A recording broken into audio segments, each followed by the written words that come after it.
Hello bachcho, let's see this question. A box contains CO, Cl2 and COCl2 in equilibrium at 1000 Kelvin.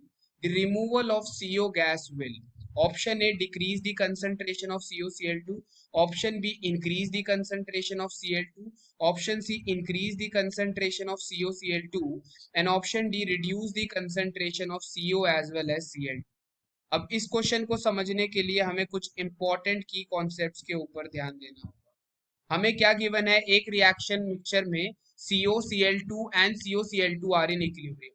तो let suppose COCl2 जो है वो decompose करके CO gas plus Cl2 gas बना रहा है। If these three are making this equilibrium reaction, ठीक है, तो इसमें जो की कॉन्सेप्ट हमारे पास यूटिलाइज होने वाला है वो यूटिलाइज होगा, that is the Lee Chatelier principal.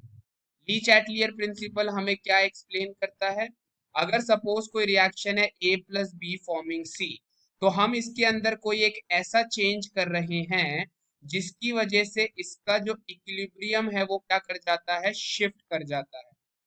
तो ये इस तरीके से रिएक्शन हमारा उस डायरेक्शन में मूव करेगा ताकि वो इफेक्ट चेंज को क्या कर सके, नलीफाई कर सके और वापस से इक्विलिब्रियम को अटेन कर सके। तो यहाँ पे हमारे पास क्या है, रिमूवल ऑफ CO। अगर हम CO को रिमूव कर रहे हैं तो CO की कंसंट्रेशन कम होगी। तो अगर मैं प्रोडक्ट की कंसंट्रेशन कम कर रहा हूँ, उसको इफेक्ट को नलीफाई करने के लिए रिएक्शन कौन सी डायरेक्शन में मूव करेगा, फॉरवर्ड डायरेक्शन में। अगर CO की कंसंट्रेशन कम, reaction will move towards the right, equilibrium will shift towards the right और reaction will go in the forward direction. अगर रिएक्शन फॉरवर्ड डायरेक्शन में जाएगा तो COCl2 ज्यादा से ज्यादा डिसोसिएट करेगा, यानी CO को कम करने की वजह से COCl2 डिसोसिएट करेगा तो उसकी कंसंट्रेशन क्या हो जाएगी, कम हो जाएगी। यानी हमारा ऑप्शन ए क्या होगा, बिल्कुल सही होगा। देन रिएक्शन अगर फॉरवर्ड जाएगा तो ज्यादा से ज्यादा प्रोडक्ट्स बनेंगे, यानी Cl2 की कंसंट्रेशन क्या करेगी, इंक्रीज करेगी। तो Cl2 विल इंक्रीज, यानी हमारा ऑप्शन बी भी बिल्कुल करेक्ट है। तो ये तो हो गया अगर हमने ये इक्विलिब्रियम कंसीडर किया। अब अगर हम इसका ऑपोजिट इक्विलिब्रियम अगर कंसीडर करते हैं, suppose CO gas plus Cl2 gas forming COCl2 gas.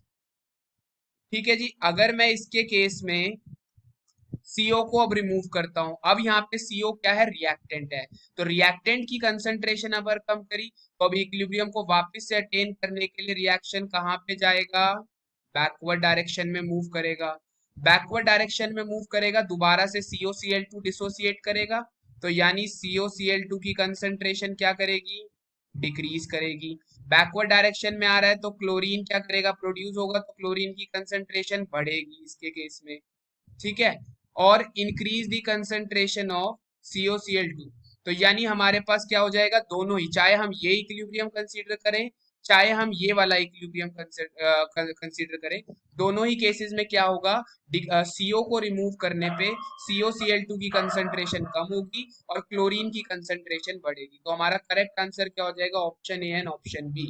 I hope you understood it well. All the best, thank you.